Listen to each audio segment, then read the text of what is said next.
Hello friends, আমি শুভম। হাতে করে কেন ভিডিও করছি আপনারা জানেন, দুঃখের খবর রোজ রোজ আর কি বা বলবো আপনাদেরকে। যাই হোক, নাম বলে একটা সিনেমা দেখলাম। এবার অজয় দেবগানের ওপর আমার খুব মাথাটা গরম হয়ে আছে। ভাই এটা কি জিনিস? 20 বছর আগে বানানো একটা সিনেমা, তখনকার অডিয়েন্সকে টর্চার করার কথা ছিল। 2024-এর অডিয়েন্সকে কেন টর্চার করছে ভাই? আমরা তো আরো বেটার ডিজার্ভ করি না? আমাদের তো এক্সপোজার অনেক বেড়ে গেছে, আমরা তো অনেক বাইরের কন্টেন্ট দেখছি, আমাদের মাথায় এখন অনেক খুলে গেছে, সিনেমা আমরা দেখে ফেলেছি যে ভালো সিনেমা কি হয়। তারপরে নামের মতো সিনেমা চালিয়ে এখনকার দর্শককে কেন টর্চার করছে ভাই? তখনকার দর্শকের টর্চার পাওয়ার কথা ছিল, ওটা ট্রান্সফার হয়ে এখনকার দর্শক টর্চার হচ্ছে। এবার কিছু সিনেমা আছে, সেই সিনেমাগুলো না যখন তৈরি হয় বা যখন তাদের স্ক্রিপ্ট লেখা হয় তখনই তাদের ভাগ্য নির্ধারণ হয়ে যায়, আপনি সেটাকে পাল্টাতে পারবেন না। নাম সিনেমাটা সেরকম সিনেমা, অজয় দেবগানের। সেই সিনেমাটা যখন স্ক্রিপ্ট লেখা হচ্ছিল তখন এটার ভাগ্য নির্ধারণ হয়ে গেছে যে এটা যদি 20 বছর আগেও রিলিজ করতে ফ্লপ হতো, 20 বছর বাদেও ফ্লপই হয়েছে। এটা এমন কিছু করতে পারেনি। যাই হোক, অজয় দেবগান নিজের মনের শান্তির জন্য এই মুভিটাকে আবার রিলিজ করেছে। এবারে নাম মুভিটা কেমন দেখুন। এই মুভিটা দেখার পর অনেকে বলছে তারা নাকি টর্চার হয়েছে। আমি কিন্তু টর্চার হইনি। তার কারণ হচ্ছে এই মুভিটা দেখার সময় কিছু মেন্টালিটি আপনাকে সেট করে মুভিটা দেখতে হবে। এটা একটা আর্লি 2000-এর একটা মুভি দেখছেন, 2000, 2003-04-এর মুভি দেখছেন। এবার তখনকার দিনের মুভি যেরকম হতো সেই মেন্টালিটি নিয়ে আপনাকে দেখতে হবে। আপনি এখনকার মুভির সঙ্গে তুলনা করে এই মুভিটাকে দেখতে বসলে টর্চারই আপনার মনে হবে। এবার তাই জন্য কিছু জিনিসে অডিয়েন্সের লিনিয়েন্ট হওয়াটা প্রয়োজনীয়। এবার আমি সেই হিসাবেই মুভিটা দেখতে বসছিলাম, যার জন্য আমার কিন্তু খুব একটা বোরিং বা আমাকে খুব একটা মুভিটা টর্চার করতে পারেনি। এই মুভিটার যেটা প্রথম ভালো দিক, দেখুন গল্প আর কি বলবো, তখনকার দিনের সিনেমায় গল্প কি বা হতো, তাও আপনারা শুনতে যখন চাইছেনই বলে দিচ্ছি আমি 2 লাইনে। এখানে গল্পটা হচ্ছে যে হিরো একটা অ্যাক্সিডেন্ট হয়েছে, মোটামুটি মাথার সব তারপর ঢিলে হয়ে গেছে, ভুলে গেছে। এবার ভুলে গিয়ে ভূমিকা চাওলা তাকে কোথাও থেকে তুলে নিয়ে এসছে, তাদের মধ্যে বিয়ে হয়ে গেছে, তারা একসাথে থাকে। হিরোর পুরনো লাইফের কিছু গ্লিমসেস তার এখনো চোখে ভাসছে, কিছু কিছু গ্লিমসেস সে এখনো পাচ্ছে। এবার সেই গ্লিমসেস এর উত্তর পাওয়ার জন্য হিরো ঘর থেকে সন্ন্যাসী হয়ে বেরিয়ে যাচ্ছে যে ভাই পুরনো লাইফে আমি কি ছিলাম, সুখে থাকতে আমাকে ভূতে কিলাচ্ছে, আমি বউ বাচ্চা নিয়ে ভালো থাকবো না, আমি যাবো আমার পুরনো লাইফে, দেখবো আমি কি ছিলাম, আমি কি তীর মেরে এসেছি, যার জন্য আমার ওই গ্লিমসেস গুলো আসছে। এবার হিরো বেরিয়ে যায় তার মিশনে, তারপর হিরোর সাথে কি হয় এগুলো নিয়ে গোটা সিনেমাটা। এবার আনিস বাজমি এটাকে ডাইরেক্ট করছে, অজয় দেবগান আছে লিড রোলে, তার সঙ্গে আরো অ্যাক্টর আছে। এবার এই মুভিটার যেটা ভালো জিনিস সেটা হচ্ছে 90s বা আর্লি 2000-এর যে ফিল্ড, ওই ফিল্ডটা কিন্তু আপনাকে দেয়। আপনার ভালো লাগবে যখন আমরা সবে বাচ্চা থেকে একটু বড় হচ্ছি, হিন্দি মুভি দেখতে শিখছি, গান শুনছি, ভাল লাগছে, সেই ফিল্ডটা দেবে। যেরকম এখানে আর্লি 2000-এর সিনেমাগুলোর কিরকম হতো যে গল্পের খুব একটা মাথা মুন্ডু থাকতো না, লোক অ্যাকশন দেখতে যেত বা রোম্যান্স দেখতে যেত তখন সিনেমায়। এবার ব্যাপার হয়ে গেছে এখানেও সেম জিনিসটাই কিন্তু করা হয়েছে এবং সেটা দেখতে কিন্তু আপনার ভালো লাগবে।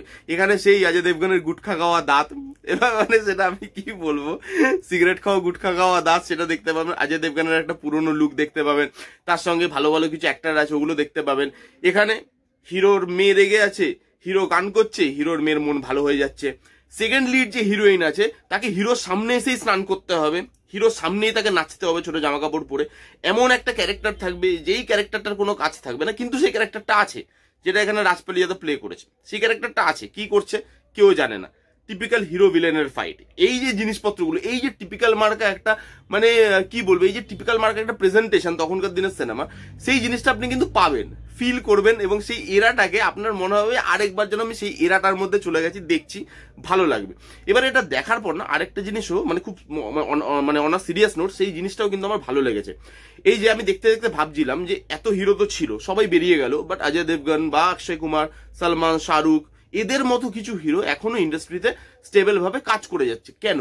সেটা নাম মুভিটা দেখলে আপনি বুঝতে পারবেন। দেখুন অজয় দেবগানের তখন যে লুক ছিল, তখন যে অ্যাক্টিং পোটেনশিয়াল ছিল, তখন তার যে ফিজিক ছিল, আপনি যদি এখন দেখেন তার সঙ্গে আপনি কোনো মিল খুঁজে পাবেন না।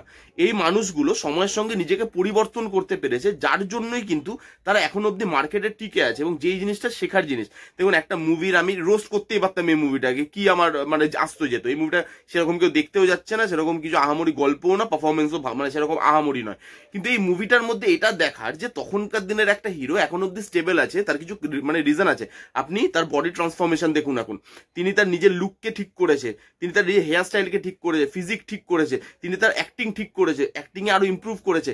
এখনকার দিনে কিরকম সিনেমা চলে সেই সিনেমাগুলোকে চুজ করা, টাইম যে চেঞ্জ হচ্ছে, দর্শক এবার কি দেখতে চাইছে সেই জিনিসগুলোকে দেখানো, সেই জিনিসগুলো কিন্তু জাজমেন্ট আপনার খুব ভালো হতে হয়, তবেই আপনি সেই জায়গাটা স্টেবল ভাবে দাঁড়াতে পারবেন। অজয় দেবগান কিন্তু সেই কাজটা করেছে, নাম মুভিটা দেখলে আপনি বুঝতে পারবেন।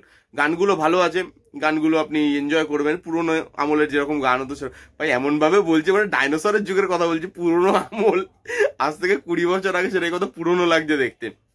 তো সেখানে হিরো আছে, মানে ভালো হিরো আছে, অজয় দেবগান অ্যাক্টিং করছে, ঠিকঠাক অ্যাক্টিং করছে, সমীরা রেড্ডি আছে, সমীরা রেড্ডির জলওয়া আছে, ভূমিকা চাওলা আছে, বিজয় রাজ আছে, রাজপাল যাদব আছে, আমাদের ইয়ে আছে, রাহুল দেব আছে ভিলেন।